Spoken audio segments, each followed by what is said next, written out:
இந்த 2026 காலத்தில் திராவிட முன்னேற்றக் கழகத்திற்கு எதிரான அலை கடுமையாக வீசப்போகிறது என்று சொல்ல முதலில் தமிழக வெற்றி கழகத்தின் திரு லோயலா மணி அவர்களே அழைக்கிறேன்.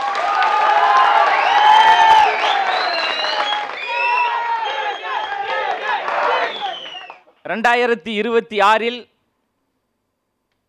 எந்த அலை வீசப் போகிறது?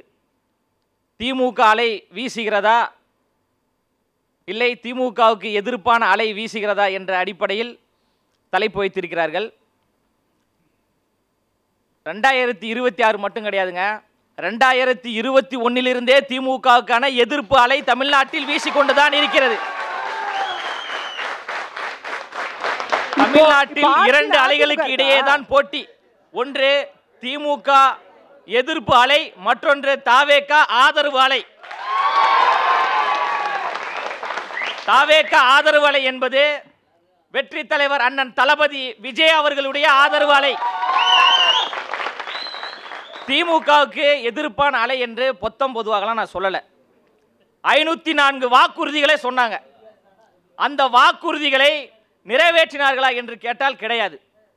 ஒருத்தர் என்ன சொல்றாரு, 99% வாக்குறுதிகளை நிறைவேற்றிவிட்டோம். இன்னொருத்தர் என்ன சொல்றாரு, 90% வாக்குறுதிகளை நிறைவேற்றிவிட்டோம். ஆனால் உண்மையிலே பார்த்தீங்கன்னா 15% கூட வாக்குறுதிகளை நிறைவேற்றாத ஒரு அரசாக இந்த திமுக அரசாங்கம் இருக்கிறது. அதனால தான் மக்கள் தொடர்ந்து இந்த திமுகவின் மீது எதிர்ப்பான ஒரு மனநிலையில் இன்றளவும் இருந்து கொண்டிருக்கிறாங்க. 24 வரைக்கும் அவங்க தான் ஜெயிச்சிருக்காங்க.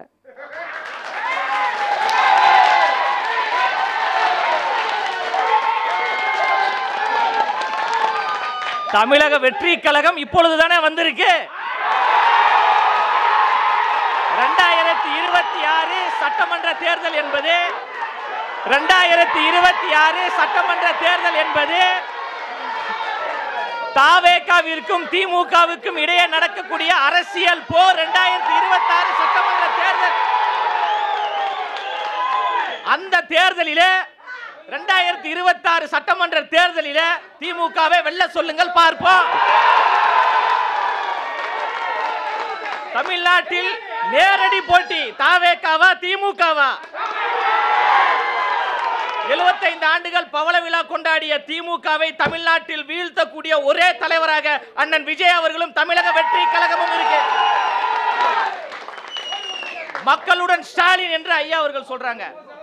1100 நாட்களுக்கு மேலாக பரந்தூரில் விவசாயிகள் போராடி கொண்டிருக்கிறார்களே, அவர்கள் மக்களுடன் இருக்கிறார்களா இல்லையா? மாணவர்களுடைய கல்வி கடனை நாங்கள் தள்ளுபடி செய்வோம் என்று சொல்லிதானே நீங்க வாக்குறுதிகள் சொன்னீங்க. மாணவர்களுடைய கல்வி கடனை நீங்க தள்ளுபடி பண்ணிட்டீங்களா? அரசு ஊழியர்களுடைய பழைய ஓய்வூதிய திட்டத்தை நாங்கள் நிறைவேற்றுவோம் என்று சொன்னீங்களே, நிறைவேற்றினீங்களா?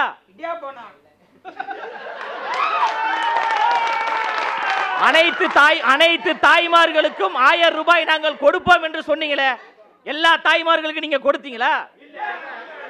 அப்ப என்ன பண்றாங்கன்னா, இடியாப்பத்தையும் தாண்டி டிமிக்கி, இந்த அரசாங்கம் டிமிக்கி கொடுத்து கொண்டிருக்கிறது. சிலிண்டருக்கு மானியம் 100 ரூபாய் வழங்கப்படும் என்று சொன்னார்களா இல்லையா? கொடுத்தாங்களா? அப்போ நம்ம முன்வைக்கின்ற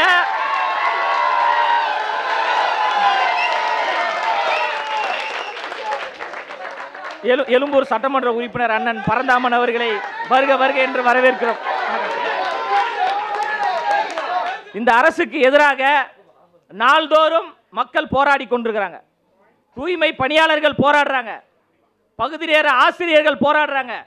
தேர்தல் வாக்குறுதியாக 181 பகுதி நேர ஆசிரியர்களை பணி நிரந்தரம் செய்கிறோம் என்று சொல்லி 4.5 ஆண்டுகள் ஆகிவிட்டது. எத்தனை பகுதி நேர ஆசிரியர்களை நீங்கள் பணி நிரந்தரம் செய்திருக்கீங்க? இதுதான் திமுகவினுடைய எதிர்ப்பாக மாறிக்கொண்டிருக்கு. இப்போ ஒரு 3 நாட்களுக்கு முன்பு மாணவர்களுக்கு இலவச மடிக்கணினி வழங்கப்படும். அது எப்பன்னா அடுத்த மார்ச்சுக்குள்ள நாங்கள் கொடுத்துருவோம் அப்படின்னு சொல்றாங்க. ஏன்னா அதன் பிறகு 2 மாசத்துல தேர்தல் வரப்போகுது. அதை மையமாக வைத்து ஒரு விளம்பரப்படுத்தி ஓட்டை பெற வேண்டும் என்பதற்காக திமுக ஆட்சி செய்து கொண்டிருக்கு. 2021 நீங்க மடிக்கணினி கொடுத்துருக்கலாமே அந்த மாணவர்களுக்கு. மாணவர்களின் மீது அக்கறை கொண்டு மாணவர்களுடைய முன்னேற்றத்திற்கு உறுதுணையாக இருக்கக்கூடிய கட்சி திமுக என்று சொல்லக்கூடியவர்கள் 2021 ஆட்சி அமைத்த முதல் ஆண்டிலிருந்தே மாணவர்களுக்கு நீங்க ஏன் மடிக்கணினி கொடுக்கல? அப்ப இப்ப கொடுக்க வேண்டிய தேவை எங்க இருக்கு? நீங்க முன்னாடி சொன்ன 1000 ரூபாவே எல்லா பெண்களுக்கும் தாய்மார்களுக்கும் நீங்க கொடுக்கல. இப்ப என்ன சொல்றாங்க? நாங்க இனி வரும் காலங்களில் உங்களுக்கு 1000 ரூபாய் கொடுக்குறோன்னு சொல்றாங்க. அப்போ நீங்க பொய்யான ஒரு விளம்பரத்தை முன்வைத்து மக்களிடம் பொய்யான ஒரு வாக்குறுதிகளை சொல்லி ஏமாற்றி மக்களிடம் ஓட்டை பெற்றிருக்கிறீர்கள். அதனால் தமிழ்நாடு முழுவதும் திமுகவுக்கு எதிரான எதிர்ப்பு அலை மக்கள் மத்தியில் ஏற்பட்டிருக்கு.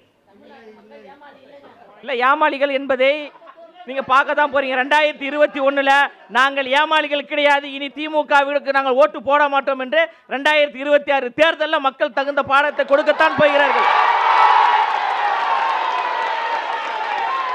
உங்களுடைய வாக்குறுதிகள் எல்லாமே மக்களை நம்ப வைத்து ஏமாற்றக்கூடிய ஒரு செயலாகத்தான் இருக்கு. அலங்கோலமான ஆட்சிக்கு அண்ணா யூனிவர்சிட்டியில் நடந்த பாலியல் வன்கொடுமையே சாட்சி. கொடூரமான ஆட்சிக்கு கோயம்புத்தூரில் நடந்த அந்த பாலியல் வன்கொடுமையே சாட்சி. எவ்வளவு அடக்குமுறை வந்தாலும், ஒடுக்குமுறை வந்தாலும், ஏச்சுக்கள் வந்தாலும், பேச்சுக்கள் வந்தாலும் எல்லாவற்றையும் கடந்து 2026 தமிழக வெற்றி கழகம் மிக பிரமாண்ட ஒரு ஆட்சியை தமிழ்நாட்டில் உருவாக்கும்.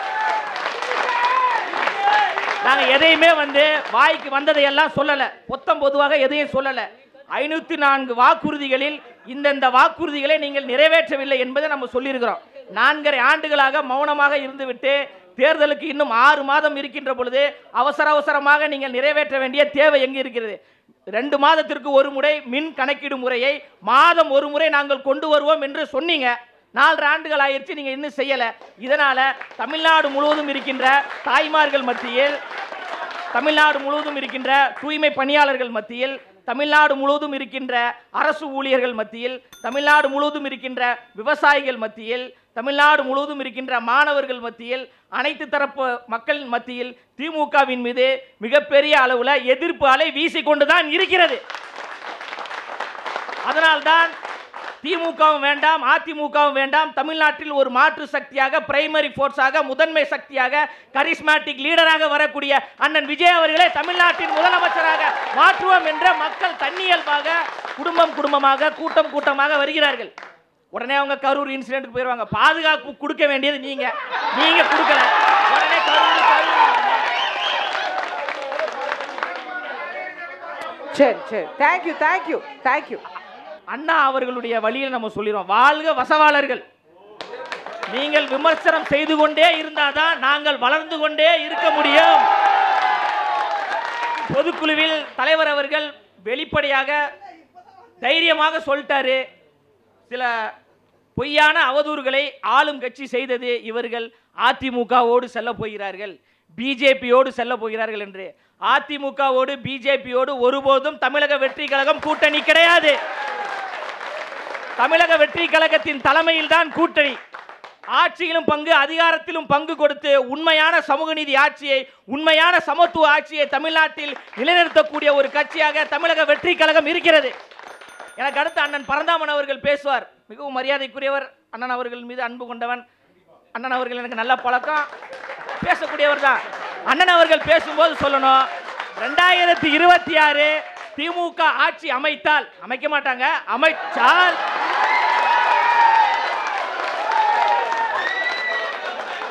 ஆட்சி அமைத்தால் கூட்டணி கட்சிகளுக்கு ஆட்சியிலும் அதிகாரத்திலும் பங்கு தருவோம் என்று அண்ணன் பரந்தாமன் அவர்கள் வெளிப்படையாக இந்த மேடையில் பேசுவாரா?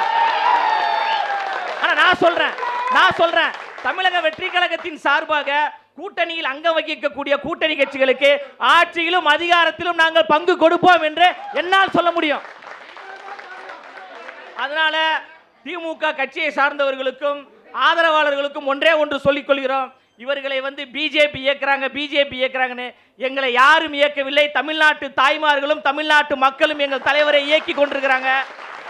நாங்கள் பிஜேபியினுடைய பி டீம் கிடையாது, மக்களுடைய மெயின் டீமாக இருக்கிறோம். அடிக்கடி அண்ணன் செந்தில்வேல் அவர்கள் தான் சொல்லுவாங்க, யாரோ இயக்குறாங்க யாரும் இயக்கலன்னா ஸ்டில் நவ் இந்த நிமிஷம் வர ஹெச் வினோத் இயக்கி கொண்டிருக்கிறார். 2026 தேர்தல் என்பது தமிழக வெற்றி கழகத்தின் காலமாக இருக்கும். மிக சிறப்பான முறையில் ஆட்சியை கொடுப்பார். குறிப்பாக பெண்களுக்கு பாதுகாப்பு நிறைந்த ஆட்சியை தமிழக வெற்றி கழகம் உருவாக்கும் என்று கூறி நிறைவு செய்கிறேன். நன்றி, வணக்கம்.